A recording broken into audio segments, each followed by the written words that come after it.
par la tête la famille de Paul Biya.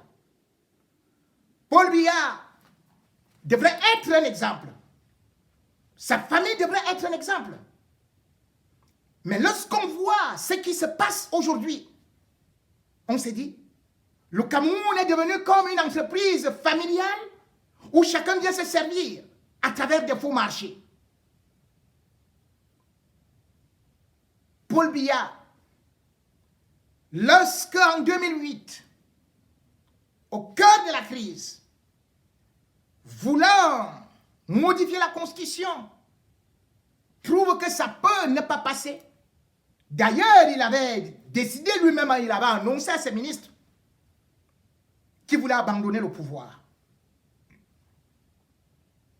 Et qu'il ne sera pas là en 2011. C'est ainsi que lui-même avait eu à dire qu'il faudrait que, en Bomoka, et particulièrement à Mayoma Sala, que cela soit là-bas un petit paradis sur terre, qu'on transforme ça en ville. Parce qu'il devait recevoir là-bas les anciens chefs d'État, il devait se reposer. Il ne voyait pas finir sa vie à l'étranger. Et c'est ainsi qu'a été créé le projet du centre touristique de Mayoma Sala. Et ce centre touristique avait été évalué à 3 milliards de francs CFA. Ce centre touristique, au lieu d'être confié à une entreprise, au lieu que ce centre touristique puisse passer dans les canaux normaux, à savoir l'appel d'offres, Biya a préféré plutôt passer par le canal du gré à gré pour positionner son propre frère, Pierre Meba. C'est ainsi que Pierre Meba, que certains nous présentent comme un agriculteur, comme un éleveur, comme ayant, bien sûr, des étangs de poissons et des palmeraies. C'est l'un des hommes les plus véreux qui puisse faire des affaires et des détournements au Cameroun, à travers des faux marchés. Et c'est lui à qui on a donné le marché de la construction du centre touristique de Mayoma Sala. Le centre touristique de Mayoma Sala devait comporter un hôtel de 50 chambres, une piscine olympique, un centre de formation touristique, les terrains de tennis et de basket, un dispensaire, un centre commercial, ne serait-ce que ça. Et lorsque ce marché est donné, on dit c'est sur la forme triennale. C'est-à-dire que tous les 3 ans, on va donner ça à Pierre Meba. C'est comme ça qu'il va créer la société Cetragère. Mais cette société Cetragère n'a fait que prendre de l'argent, 120%, et puis, n'avançant pas avec les travaux, on repart au ministère des Finances. Oui, salut, tout le monde dit, ah, c'est le petit frère de Paul Biya et tout. On sort de l'argent. Où est passé le centre touristique de Mayoma Sala? Je vais de ce pas vous lire ce marché, puisque d'ailleurs, même en 2017, alors que le marché ne marche pas, Bello Bouba, ministre du Tourisme, va se permettre de continuer toujours dans ce favoritisme, de payer, parce que l'autre tranche est offerte. Alors que normalement, c'est quelqu'un d'autre qui devait avoir cela. Je vous lis, République du Cameroun, ministère du Tourisme et des Loisirs, marché numéro 006. M, bar, Mintoul, bar, C, MPM, bar, 2000 2017. Passé après autorisation de gré à gré.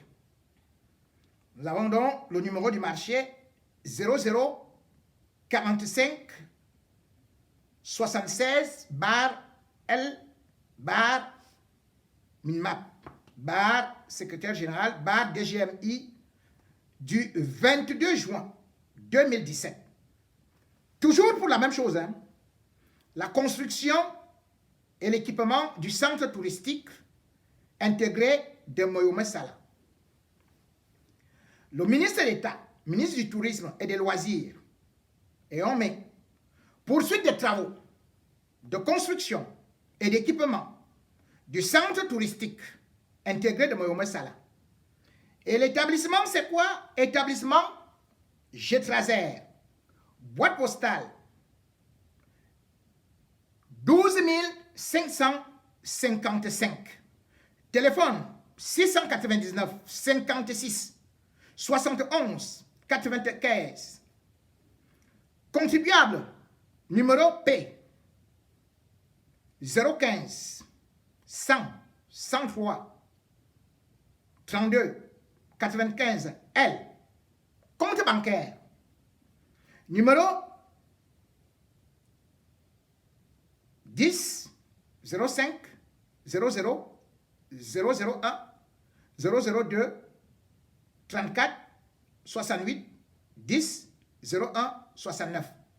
C'est Afriland First Bank, agence de Yaoundé Hippodrome.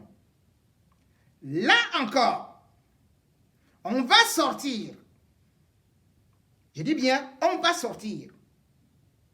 Après avoir déjà donné tous ces milliards, comme je vous dis, 2 milliards, on sort 399 millions 867 000 francs CFA. C'est approuvé, c'est donné et c'est enregistré. Puisque je n'ai pas assez de temps, je pourrais poster des documents pour vous montrer comment tout cela a été pris progressivement. L'année dernière, on a encore donné. Cette année, à peine, on vient de donner encore 460 millions. Il est allé au centre touristique. Il dit qu'il a investi 60 millions là-bas. Aller au centre touristique. Ce centre touristique était gardé par la garde présidentielle. Même les sanitaires ne sont pas là. C'est dans la broussaille. Dans la broussaille. Je vais vous poster les photos. C'est-à-dire que les propres constructions de Paul Biya, comme je vous ai dit que tout ce que Paul Biya fait, ça échoue. Vous avez vu l'hôtel du comice échoué. Voilà le stade Paul Biya. C'est un échec. Ça engloutit de l'argent. Mais ce qui est très grave, c'est qu'après avoir englouti cet argent, Mbondayolo, par la honte qu'il y a, il décide maintenant de tout sursoir. Donc, l'argent est parti en brousse. Il dit, refaites le devis. On recommence au point zéro. Et on va encore donner le même marché à Pierre Meba, le petit frère de Paul Biya. Plus de 80 ans. Quand vous arrivez, allez à Moyoumé Sala. C'est-à-dire que quand vous quittez Moyoumé Sala, c'est directement sa maison, hein? La maison de Pierre Meba. Après la maison de Pierre Meba, c'est là où se trouve son frère Evoumokou. Son fils Evoumokou. Après Evoumokou, c'est là où vous avez la présidence. Pas la présidence. La résidence de Paul Biya. Parce que Mbomaka, et en face, c'est le centre Chantal Biya.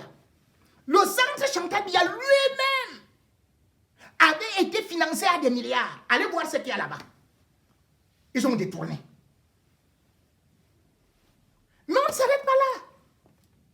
Puisque la gloutonnerie continue. Vous vous rendez compte? Vous avez vu le 10 décembre 2020 à la télé la pose de la première pierre de ce qu'ils ont appelé les 14 postes de péage automatiques.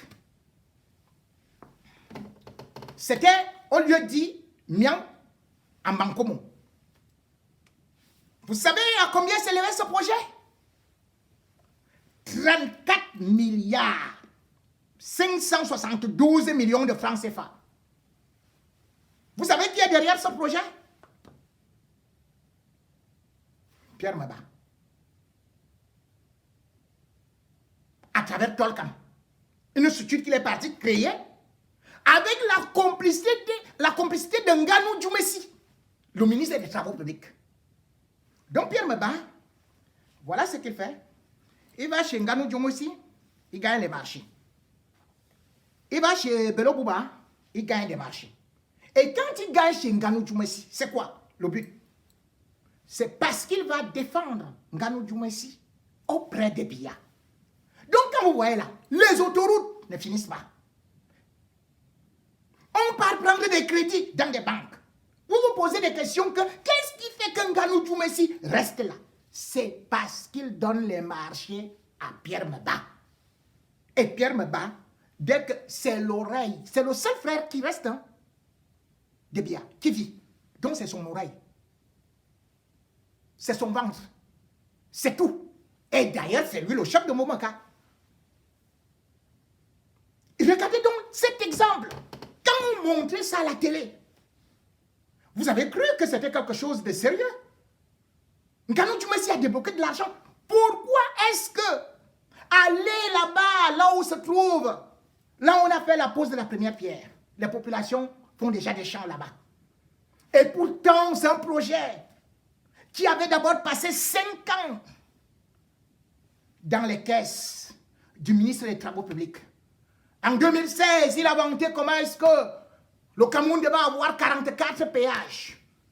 Et puis il vient sortir ce truc-là en disant que ce sera 14 péages. Et sur les 14 péages, le 13 juillet 2017, il dit, je lance un appel d'offres pour des entreprises. C'était combien? 28 milliards 900 millions. Les entreprises se présentent. Parmi ces entreprises, on avait bien sûr Aegis, on avait Razel, Beck, on avait surtout les entreprises les plus sérieuses. Vinci, parce que ceux qui sont en France, qui sont partout, ils savent que les péages ici sont construits par Vinci. Et puis il y avait un Sud-Africain qui était Group 5.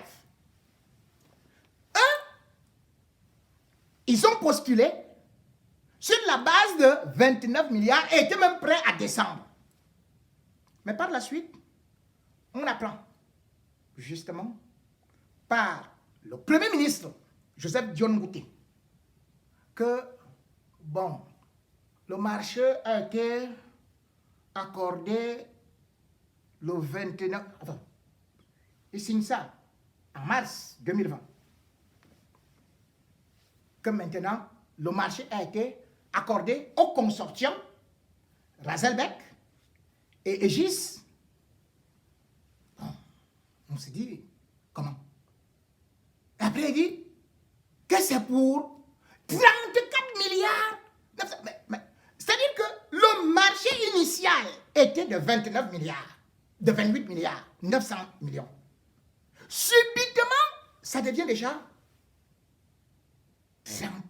presque 35 milliards. Ça ne s'arrête pas là. Maintenant, à la signature, qu'est-ce qu'on entend? On entend Tolkam. C'est-à-dire que Tolkam n'était même pas candidat. Déjà que les Sud-Africains avaient dénoncé et sont d'ailleurs prêts à poursuivre l'État du Cameroun. Tolkam sort d'où? C'est ainsi que on prend ce marché-là. C'est-à-dire que Tolkam est créé par le frère de Biya et il va prendre un malgache qu'on appelle Georges Rotasarayima. Un type un nom compliqué, un type qui n'a jamais fait quoi que ce soit. On dit que maintenant les entreprises qui ont gagné le marché, qui ont postulé, vont traiter en seront en sous-traitance. Vous avez déjà entendu ça. J'ai gagné le marché. Et c'est quelqu'un d'autre qui n'a pas postulé, qui ne connaît même pas comment construire le péage, qui devient subitement mon patron. Oh, c'est comme ça qu'ils ont fait ça. Vous n'avez entendu parler de Tolkam que le 10 décembre 2020, ils ont débloqué de l'argent. Ils ont fui. Déjà, c'était une connerie. Comment vous pouvez créer les péages sur une ancienne route alors que vous êtes en train de goudronner une autre route? Cela veut dire que les péages seront sur l'ancienne route et la nouvelle route n'aura pas les péages. Et disons aux gens que les gens vont payer 500 francs CFA. Comme vous aimez nous insulter là. Où sont les péages? Nganou Djoumessi à tout prix. Derrière, pour donner aux frères de Biya. Et ça avait été la même chose au niveau de l'ambassade du Cameroun aux États-Unis. Lorsque Ayidjo avait acheté cette ambassade, c'était à des fonds propres du Cameroun. Mais Paul Biya était incapable d'entretenir cette ambassade. Lorsque l'ambassade est devenue vétuste, il a dit, bon, ok, qu'est-ce qu'on fait? Son frère a pointé le bras. Moi, monsieur. Il a monté un réseau avec un type qui s'appelait Ouetundi, qui était ambassadeur. 9 milliards avec le percepteur. Et lorsque cela, on a commencé à débloquer de l'argent. L'argent est arrivé. Il bouffait tout. Il ne faisait rien. Finalement, le commissaire Mbondo, qui porte quand même le nom du père de Paul Biya, hein, il fait un rapport pour dire à Biya, mais monsieur le chef de l'État, on est en train de... Il était chargé, attaché d'ambassade. Là-bas, à Washington. Il écrit à Paul Biya que voilà, on est en train de détourner tout l'argent. Et il désigne l'ambassadeur et le percepteur.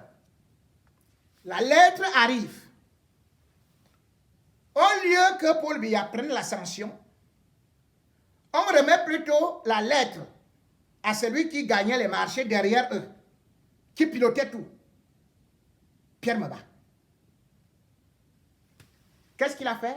On a relevé plutôt l'ambassadeur. Il a été sorti de l'ambassade de Washington, du Cameroun à Washington.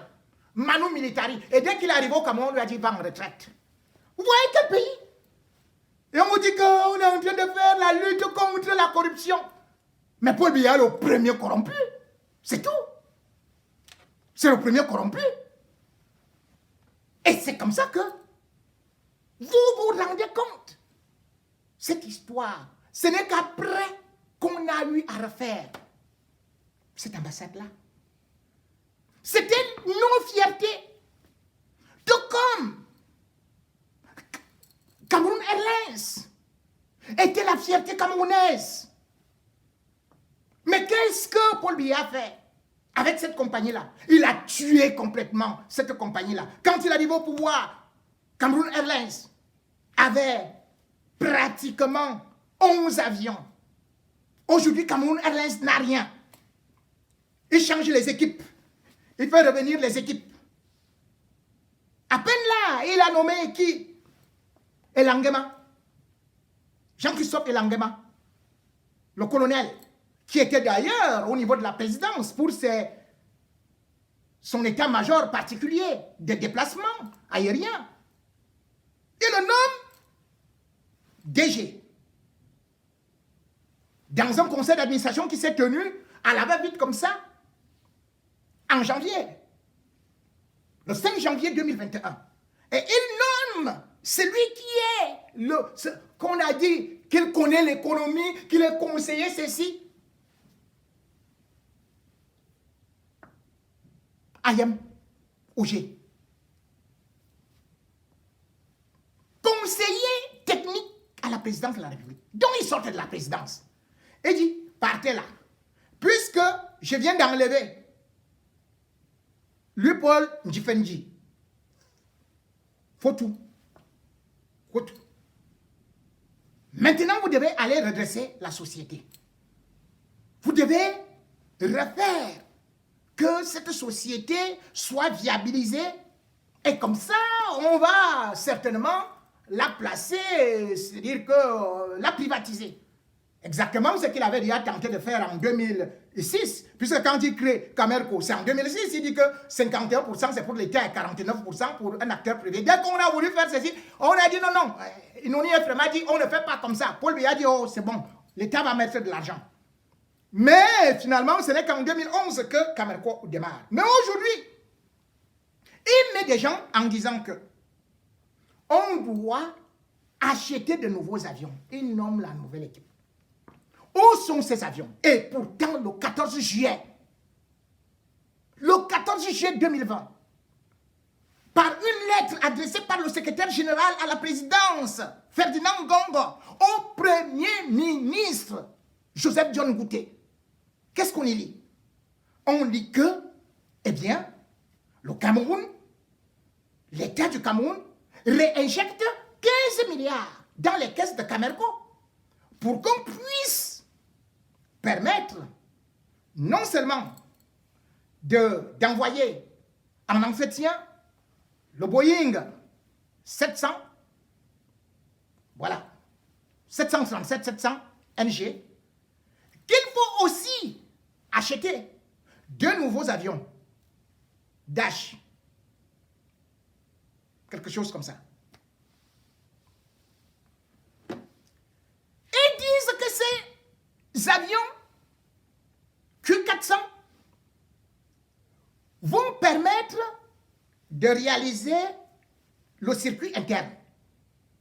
Et puis ils disent que maintenant l'autre avion qui était aussi un Boeing 737-700 NG, on doit trouver 2 moteurs pour qu'ils redémarrent. Où sont ces avions? Ils sont partis louer un vieil avion en Ukraine avec la complicité de celle qu'on dit qu'elle gère l'autorité aéronautique.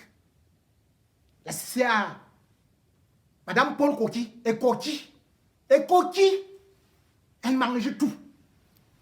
Elle avait fait ça avec celui qui était PCA à l'époque, c'est-à-dire que le ministre des Transports. Mais aujourd'hui, on a changé dans la nouvelle équipe. On met Oyem agir.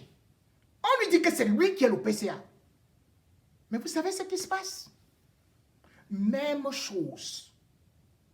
Au lieu de pouvoir utiliser les directives qui ont été données pour que la compagnie ait ses propres avions, il va voir un mercenaire, Chronos, un gréco-camerounais, en Guinée équatoriale, pour aller louer les avions. Les mêmes avions Amber que la première équipe louait déjà à 300 millions par mois. Des vieux avions. Je vous rappelle que l'avion ukrainien qui était là avait 23 ans d'âge, donc n'était même pas autorisé de voler. Mais Madame Koki Paul avait tout fait pour donner l'autorisation parce qu'elle a reçu son gombo. Et c'est comme ça que ces vieux coucous-là a réussi à voler. Et maintenant, l'avion qu'ils vont louer à Chronos, parce qu'ils ont déjà été à Semer, en Afrique du Sud, ils ont déjà été machin, ils ont déjà fait le tour du monde, ils viennent avec celui-là. Cet avion avait pris feu entre Maroua et Garoua en mars 2019. On revient avec cet avion-là. Et vous savez combien est-ce qu'ils ont dépensé en 15 mois? Ils ont dépensé pour la location des avions 9 milliards 200 millions. Sachant que Camerco a des pertes de 100 milliards par an. Donc, d'ailleurs, au premier trimestre 2020, c'était ça. Et une dette de 110 milliards. Mais il continue à enfoncer Camerco. Et pourtant, ces gens qui louent aujourd'hui des avions, ils savaient très bien que c'est par là que Camerco ne va jamais décoller. Le Cameroun a eu une chance. Avoir Ernest Dikoum. Ils sont partis le prendre à Emirates. En août 2016, quand il est nommé.